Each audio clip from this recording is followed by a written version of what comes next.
So hello everyone. आज की video में हम देखने जा रहे हैं, पहला महाजनपद देखेंगे और दूसरा हम वैदिक एज देखेंगे। तो सबसे पहले स्टार्ट करते हैं महाजनपद से। 6th सेंचुरी बीसी तक आयरन की डिस्कवरी हो गई थी, एग्रीकल्चर टूल्स एडवांस हो गए थे, जिसकी वजह से एग्रीकल्चर प्रोडक्शन भी बढ़ गया था। ये तो थी 6th सेंचुरी बीसी तक।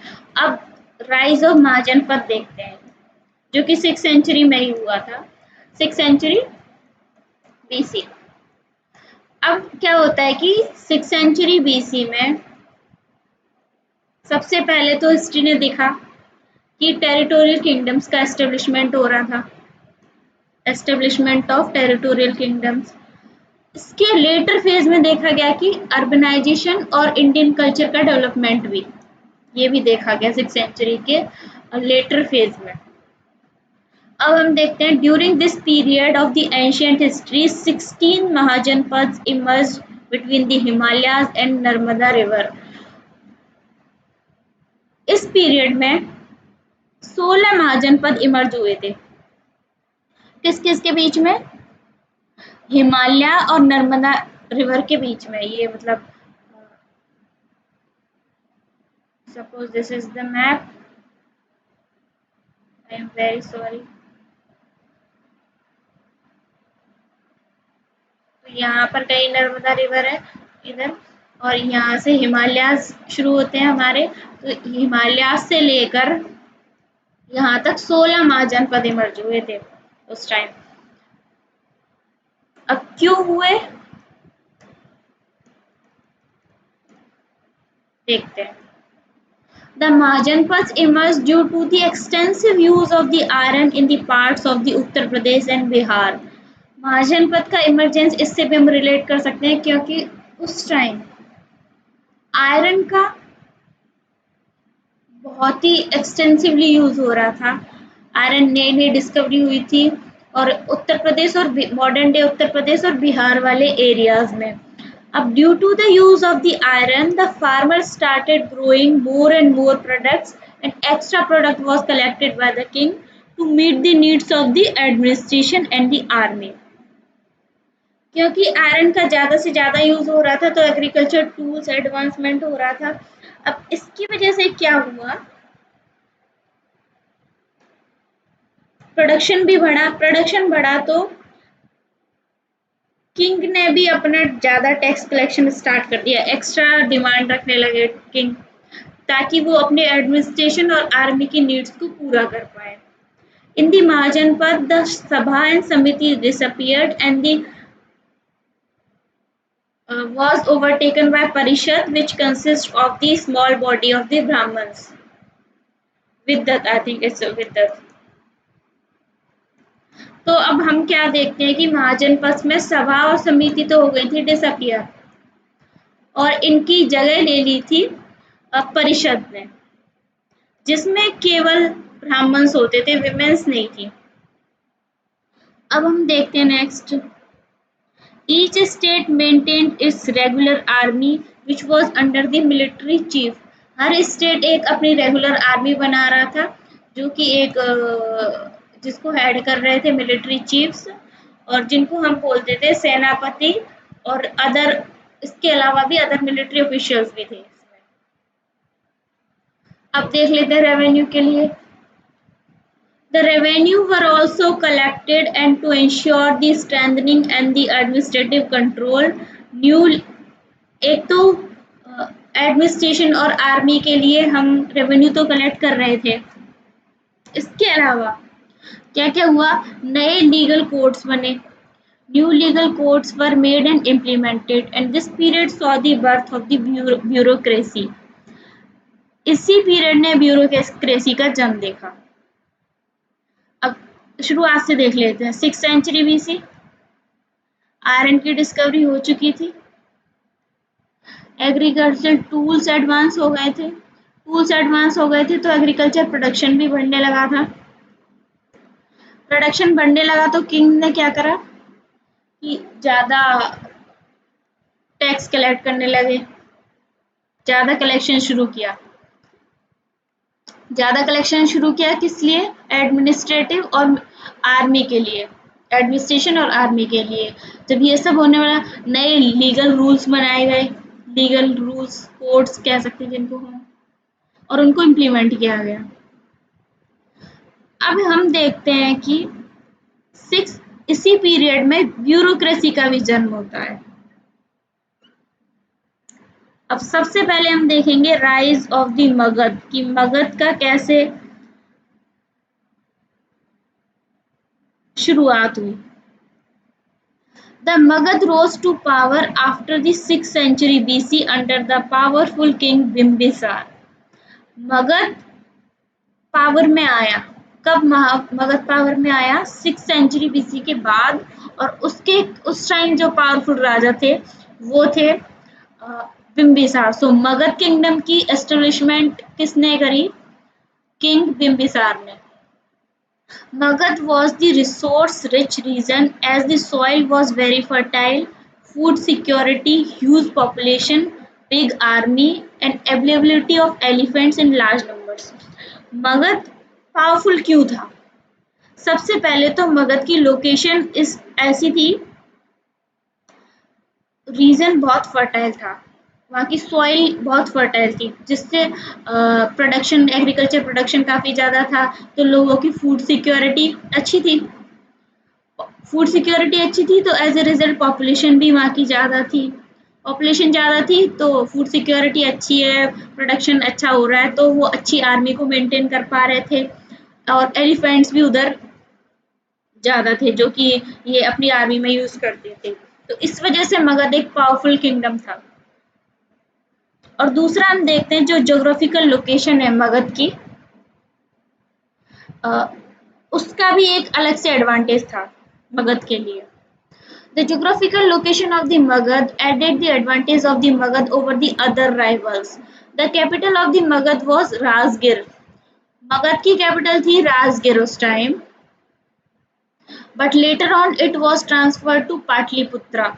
लेकिन बाद में इसको शिफ्ट कर दिया गया था पाटलिपुत्रा में। पाटलिपुत्रा मॉडर्न डे पटना को कहा जाता है, जो कि बिहार में सिचुएटेड है। बिम्बिसार ने रूल किया मगध पर 544 बीसी से 492 बीसी तक। बिम्बिसार एक बहुत ही इंटेलिजेंट रूलर थे, जिन्होंने अपना एम्पायर एक्सपेंड किया डिप्लोमेसी, मैट्रिमोनी, अलायंस और कन्क्वेस्ट के थ्रू। अब हम देख लेते हैं उनकी मैट्रिमोनी पॉलिसी में इन्होंने क्या-क्या यूज़ किया, मतलब किस-किस से वेडिंग की और अपना एम्पायर एक्सटेंड किया। Firstly, Bimbisar married with the Kosala Devi, in which he got the Kasi region as the dowry, from which he earned high revenue. सबसे पहले इनकी वेडिंग हुई कोशला देवी से, जिसमें इनको डाउरी में मिल गया काशी रीजन। अब काशी रीजन से ये सबसे ज्यादा रेवेन्यू अर्न करते थे।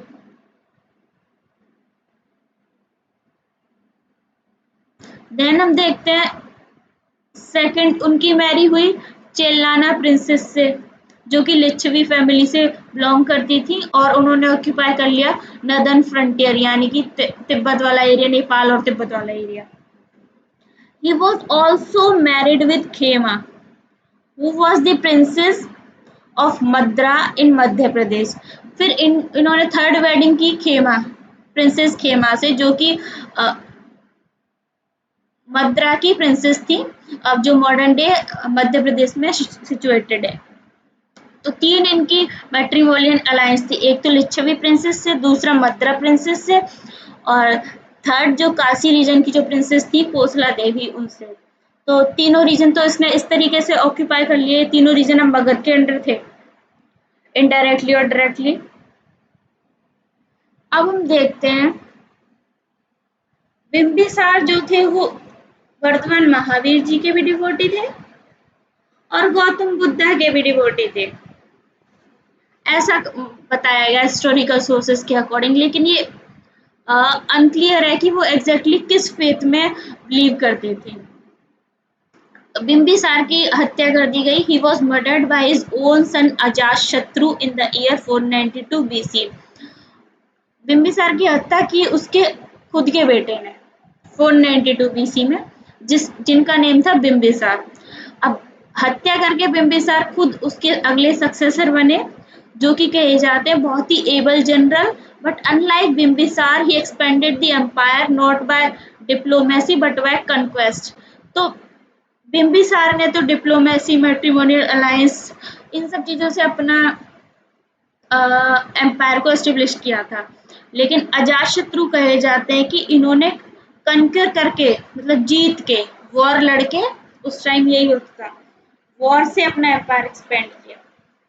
अजातशत्रु फॉलोअर बताए जाते हैं जैनिज्म के, लेकिन बाद में उन्होंने बुद्धिज्म को अडॉप्ट कर लिया था गौतम बुद्धा से मिलने के बाद। ऐसे कुछ सोर्सेस कहते हैं एंशिएंट हिस्ट्री के। अजातशत्रु ने ही ऑर्गेनाइज करवाई थी पहली बुद्धिस्ट काउंसिल 483 बीसी में, जो थी सप्तपर्णी केव्स नियर राजगृह इन बिहार। तो पहली बुद्धिस्ट काउंसिल ऑर्गेनाइज करवाई थी अजातशत्रु ने। कब करवाई थी? 483 बीसी में, राजगीर बिहार में, जो कि हुई थी गौतम बुद्धा की डेथ के बाद। पर्पस था कि ये मतलब बुद्धिज्म का प्रोपोगेशन हो, प्रोपोगेट करें बुद्धिज्म को आगे। अब 460 बीसी में अजातशत्रु की डेथ हो जाती है और इनको सक्सीड करते हैं, इनके अगले सक्सेसर होते हैं उदय, जिन्होंने अपनी कैपिटल ट्रांसफर कर ली मगध की राजगृह से पाटलिपुत्रा। तो राजगीर से पाटलिपुत्र कैपिटल किसने ट्रांसफर करी थी? उदय ने। After Uday, the entire successes were very weak and finally they were defeated by Shishunag, who was the minister in the Magad Empire. उदय के बाद जो भी, आई थिंक उदयन भी कहते हैं इनको, इनके बाद जो भी सक्सेसर हुए मगध एम्पायर के, वो सारे वीक थे और फिर इनको फाइनली डिफीट कर दिया गया शिशुनाग, जो कि एक मिनिस्टर थे मगध एम्पायर के। उन्होंने इनको डिफीट कर दिया और शिशुनाग के बाद, शिशुनाग ने फिर अपना कोरोनेशन करवाया। शिशुनाग के बाद आते हैं कालाशोक, जिन्होंने सेकेंड बुद्धिस्ट काउंसिल करवाई 383 बीसी में। कहाँ पर? वैशाली बिहार में। अब हम देख रहे थे, ये था मतलब ऑल अबाउट मगध एम्पायर। सबसे पहले हमारे पास आते हैं बिंबिसार। बिंबिसार के बेटे आते हैं अजातशत्रु। अजातशत्रु के बेटे आते हैं उदयन। उदयन के बाद हम देखते हैं शिशुनाग और मगध के कुछ वीक एम्परर्स थे। फिर शिशुनाग आ जाते हैं। शिशुनाग के बाद हम देखते हैं कि कालाशोक। कालाशोक ने सेकंड बुद्धिस्ट काउंसिल करवाई और इन्होंने फर्स्ट बुद्धिस्ट काउंसिल करवाई अजातशत्रु ने। बिंबिसार थे डिप्लोमेसी के लिए फेमस। ये अजातशत्रु कनकरर थे, ये कनक्वेस्ट के लिए फेमस थे। उदयन के बारे में ज्यादा कुछ नहीं है। शिशुनाग ने मतलब बिंबिसार की जो डायनेस्टी थी उसको खत्म किया था और खुद पावर में आए। फिर इनके बाद कालाशोक। कालाशोक के लिए हम सेकंड बुद्धिस्ट काउंसिल याद रखेंगे। अब हम देखते हैं वैदिक एज के बारे में। The Vedic civilization was the culture and traditions of the society prevalent during the Vedic age. तो वैदिक सिविलाइजेशन क्या थी? तो जो कल्चर और ट्रेडिशंस उस टाइम प्रेवलेंट थे सोसाइटी में, उनके लिए इसको मतलब फेमस माना जाता है। और ये फिर एज क्या, टाइम कौन सा था? 1500 बीसी से 600 बीसी तक। तो after the decline of the IVC by 1500 BCE, the next wave of civilization began to take shape in the form of Aryan occupation of Indo-Gangetic plain. जैसे ही आईबीसी का decline हुआ, जो नेक्स्ट वेव ऑफ सिविलाइजेशन हुई वो बनी थी हमारी Indo Gangetic plane पे। वो तो थी इंडस इंडस वैली सिविलाइजेशन, तो इंडस वाले प्लेन पर। अब जो नेक्स्ट थी वो आर्यंस ने ऑक्यूपाई करी 1500 बीसी से 600 बीसी बोलते हैं हम इसको, ये वैदिक एज ही थी। अब देखते हैं आर्यंस। आर्यंस के बारे में देखते हैं। Typically, the age of the Aryans is known as the Vedic age.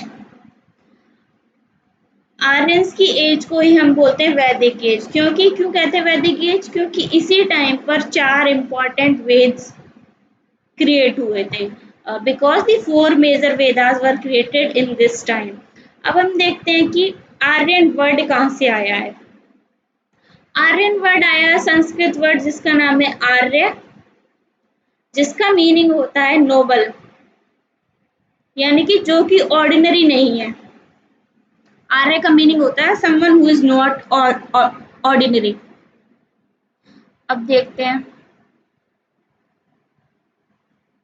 कुछ हिस्टोरियंस मानते हैं कि आर्यंस रशियन स्टेपीज से आए थे। स्टेपीज ग्रासलैंड्स हैं। और कुछ हिस्टोरियंस मानते हैं, जैसे कि हम उनका अलग व्यू है। और अगर हम बात करें बाल गंगाधर तिलक की, तो वो बताते हैं कि आर्यंस आए थे आर्कटिक रीजन से, क्योंकि ये कुछ एस्ट्रोनॉमिकल कैलकुलेशन के बेस पे बताया गया। कुछ मानते हैं कि रशिया से आए थे, कुछ आर्कटिक रीजन से इनका ओरिजिन बताते हैं। अब लैंग्वेज देख लेते हैं इनकी, आर्यंस कौन सी लैंग्वेज बोलते थे। तो आर्यंस इंडो आर्यन लैंग्वेज बोलते थे, जो कि थी Sanskrit. They were semi-nomadic pastoral people who led a rural life as compared to urban Harappans। तो ये थोड़े सेमी नोमैडिक पीपल थे और ये एक रूरल लाइफ यानी कि जो विलेज की जो लाइफ होती है वो जी रहे थे। अगर हम कंपैरिजन करें तो जो आईबीसी के लोग थे वो की एक अर्बन सिविलाइजेशन थी। अब हम देख लेते हैं वैदिक लिटरेचर्स के बारे में। The term Veda means superior knowledge in Sanskrit.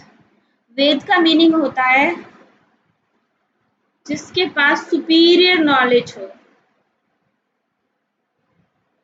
Superior मतलब सबसे उच्च। अब हम देखते हैं four major Vedas constitute the Vedic literature. Vedic literature में चार मेजर वेद आते हैं। सबसे पहला आता है हमारा ऋग्वेद, दूसरा आता है हमारे पास यजुर्वेद, तीसरा आता है हमारे पास सामवेद और चौथा आता है हमारे पास अथर्ववेद। अब हम इनके बारे में देख लेते हैं ऋग्वेदा में क्या है। चलिए देखते हैं, पहला हमारा है ऋग्वेद। अब ऋग्वेद में क्या है, सबसे पहले तो ये अर्लीस्ट वेद है, इम्पोर्टेंट। और इसके अंदर 1028 हिम्स हैं, जिनमें मतलब गॉड्स होते हैं, जो गॉड्स उनकी प्रेस की गई है। दूसरा वेद आता है हमारे पास यजुर्वेद। यजुर्वेद बताता है कि कौन से रूल्स हम फॉलो करेंगे ड्यूरिंग सर्टेन सेक्रीफाइसेस।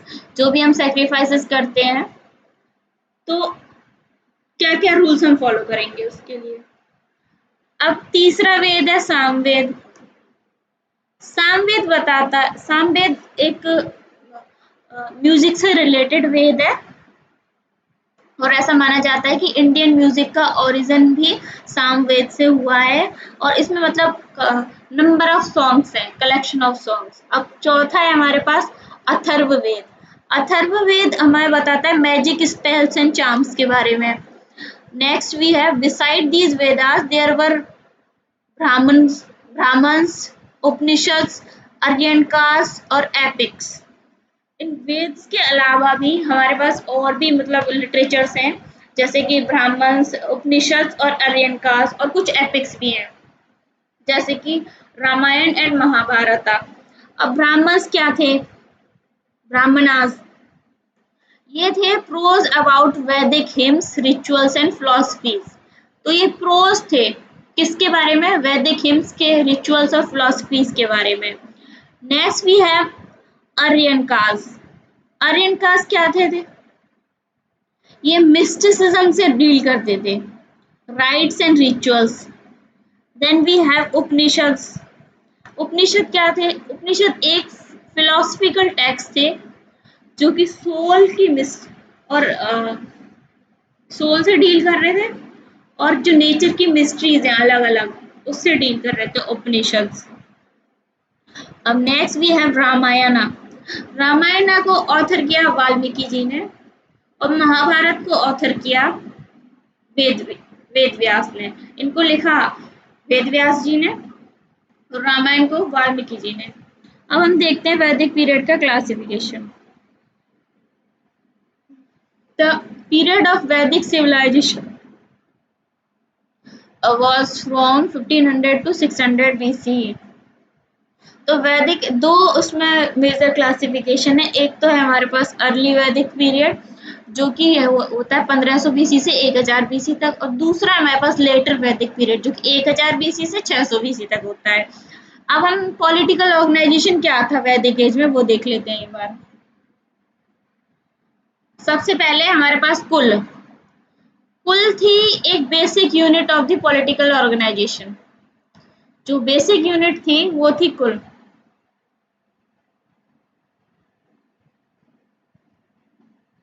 अब हम अगर मल्टीपल फैमिलीज मिल जाएं एक साथ तो वो बनाती थी ग्राम, और ग्राम के लीडर को हम कहते थे ग्रामिनी।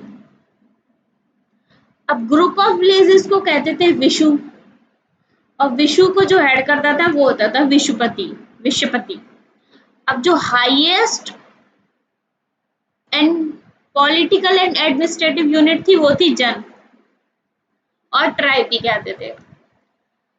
अब देखते हैं कुछ उस टाइम पे ट्राइबल किंगडम्स भी थे। There were several tribal kingdoms जैसे कि भारतास, मत्स्य, यदूज और पुरुष। अब हम देखते हैं the head of the kingdom was Rajan और किंग, और इन किंगडम्स के हेड थे राजन या फिर किंग।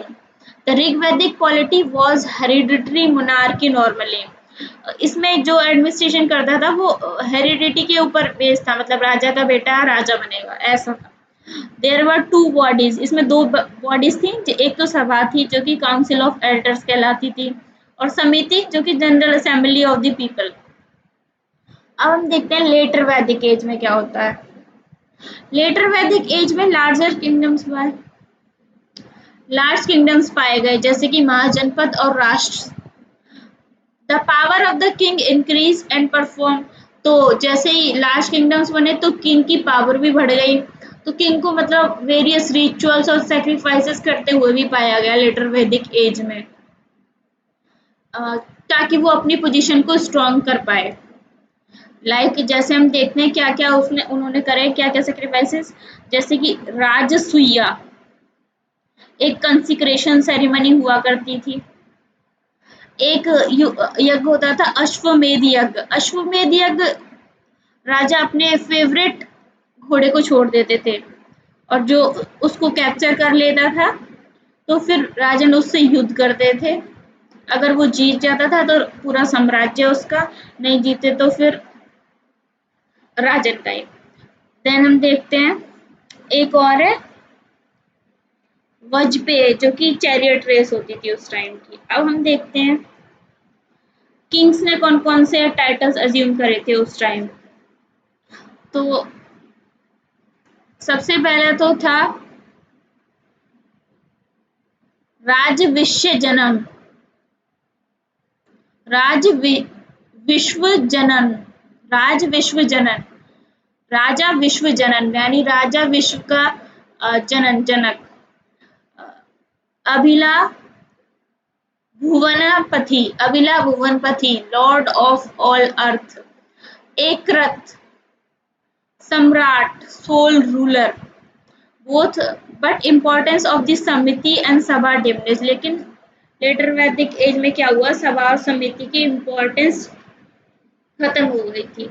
अब हम देख लेते हैं सोसाइटीज कौन कौन सी थी वैदिक सिविलाइजेशन में।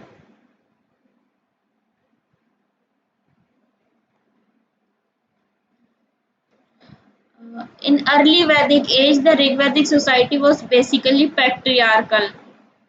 तो जो ऋग्वैदिक सोसाइटी थी वो थी पैट्रियार्कल सोसाइटी थी।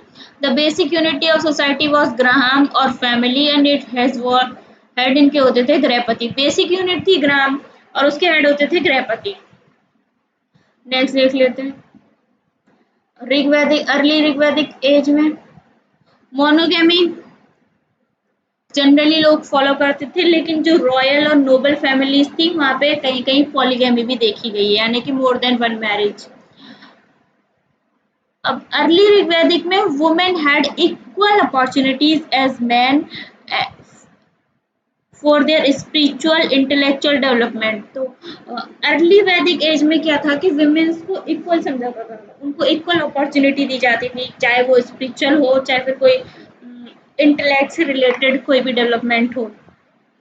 अब कुछ वुमेन पोइट्स हैं उस टाइम की, जो अपाला, विश्ववरा, घोषा, लोपामुद्रा। अब लेकिन कुछ पॉपुलर असेंबलीज को वुमेन अटेंड नहीं कर सकती थी, और उस टाइम कोई भी चाइल्ड मैरिज नहीं देखी गई, ना ही कोई sati practice. Just give me a moment.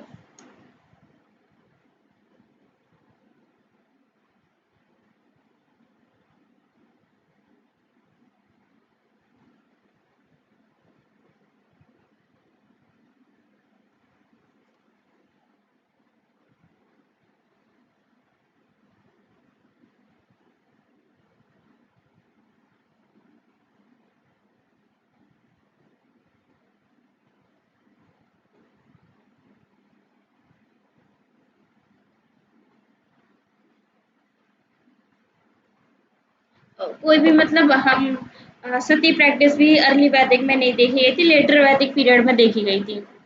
अब हम देखते हैं लेटर वैदिक एज में क्या होता है। In the letter Vedic as the वर्ण सिस्टम बिकेम प्रेवलेंट। वर्ण सिस्टम बहुत ही प्रेवलेंट हो गया था लेटर वैदिक एज में, और सोसाइटी के 4 डिविजन्स कर दिए गए थे, जिसमें ब्राह्मण्स, क्षत्रिय, वैश्य और शूद्र, ये 4 क्लासिफिकेशन किए गए। जिसमें क्या होता था, ब्राह्मण्स और क्षत्रिय एक हायर पोजीशन ऑक्यूपाई करते थे देन अदर्स, और कुछ सबकास्ट भी इमर्जेंस हुई on the base of their occupation के बेस पे। और लेटर वैदिक एज में देखा गया कि वुमेन को इंफीरियर कंसीडर किया जाता था, यानी कि सबऑर्डिनेट टू मैन, और उन्होंने अपने पॉलिटिकल राइट्स भी खो दिए थे, जैसे कि कुछ असेंबलीज को अटेंड करना, चाइल्ड मैरिज पॉपुलर हो गई थी, और सती प्रैक्टिस भी काफी कॉमन थी। अब हम देखते हैं इकोनॉमिक कंडीशन कैसी थी वैदिक सिविलाइजेशन में। In early Vedic period the Rigvedic Aryans were pastoral cattle rearing people. तो जो अर्ली वैदिक पीरियड में क्या था, जो ऋग्वैदिक आर्यंस थे वो पेस्टोरल या कैटल रियरिंग करने वाले पेस्टोरल पीपल थे। लेकिन लेटर वैदिक में ऐसा नहीं था। After they permanently settled in north India they began agriculture. जब वो नॉर्थ इंडिया में परमानेंटली सेटल हो गए, तब उन्होंने एग्रीकल्चर शुरू किया था। कारपेंटर प्रोड्यूस कर रहे थे chariots and ploughs, a variety of articles with copper and bronze. Copper और ब्रॉन्ज की कुछ बहुत सारी वैरायटी ऑफ आर्टिकल्स देखी गई थी, जो कि वर्कर्स के द्वारा बनाई जाती थी। अब हम नेक्स्ट देख लेते हैं। स्पिनिंग उस टाइम एक इम्पॉर्टेंट ऑक्यूपेशन था। Spinning of cotton and woollen fabrics. Goldsmith बना रहे थे ornaments. Potters made different kind of vessel for domestic use. Potters भी देखे गए जो कि वेसल्स बना रहे थे डोमेस्टिक यूज के लिए। ट्रेड उस टाइम हो रहा था हमारे पास बार्टर सिस्टम से बिगनिंग में, लेकिन बाद में गोल्ड कॉइन्स के साथ होने लगा, जिसको उस टाइम गोल्ड कॉइन्स को बोलते थे निष्क, लार्जर ट्रांजेक्शन के लिए। Reverse means of transport act करने लगे। ट्रांसपोर्टेशन के लिए हम रिवर्स का इस्तेमाल करने लगे थे। अब लेटर वैदिक पीरियड में देख लेते हैं, लेटर वैदिक पीरियड में क्या होता है। More land was put under cultivation by clearing forest and knowledge of manure sort development. तो क्या होता है, लेटर वैदिक पीरियड में ज्यादा लैंड को अंडर कल्टीवेशन लाया गया, यानी कि कल्टीवेशन लैंड बढ़ा दी गई बाय क्लियरिंग फॉरेस्ट को काट के, और जो मैन्योर फर्टिलाइजर्स होते हैं, मैन्योर नेचुरल फर्टिलाइजर, उनकी नॉलेज बढ़ी। फिर हम देखते हैं एग्रीकल्चर लेटर वैदिक में चीफ ऑक्यूपेशन बन गया था। लोग बार्ले, राइस और व्हीट उगा रहे थे। इंडस्ट्रियल एक्टिविटी भी स्पेशलाइज हो गई, जैसे कि metal work, leather work, carpentry और पॉटरी का एडवांसमेंट देखा गया। इंटरनल ट्रेड और फॉरेन ट्रेड भी देखी गई। और ऐसा माना जाता है ये बेबीलोन्स से ट्रेड करते थे थ्रू सी के through. Hereditary merchants came into existence as a different class Vania, यानी कि मर्चेंट्स थे, उनकी एक अलग से क्लास उभर के आई। अब देखते हैं, Vaishyas indulge in trade and commerce, organized themselves into guilds known as ganas. तो वैसे जो होते थे वो ट्रेड एंड कॉमर्स में ज्यादा रहते थे, ऑर्गेनाइज करके गिल्ड्स में ऑर्गेनाइज करते थे उनको, जिसको हम बोलते हैं गन्स। अब कॉइन्स देखते हैं, बिसाइड निस्क के अलावा और कौन से कॉइन्स थे। एक तो थे सतमाना, ये भी गोल्ड कॉइन्स थे, और दूसरे थे कृष्णाला, ये सिल्वर कॉइन्स थे लेटर वैदिक में, were also use as medium of exchange. तो निष्क, सतमाना और कृष्णाला ये कॉइन्स यूज हुए। कृष्णाला सिल्वर कॉइन्स थे, निष्क और सतमाना गोल्ड कॉइन्स थे। तो बस इतना ही था इसमें, मतलब ऋग्वैदिक एज, मगध, और हमने देख लिया महाजनपद के बारे में, और हम डिटेल में महाजनपद के बारे में बाद में पढ़ेंगे। इधर तो केवल मगध के बारे में हमने पढ़ा, जो कि वन ऑफ द इम्पोर्टेंट महाजनपदों में से एक है। अब हम नेक्स्ट वीडियो में देखेंगे आगे सारी चीज़ें। Thank you so much.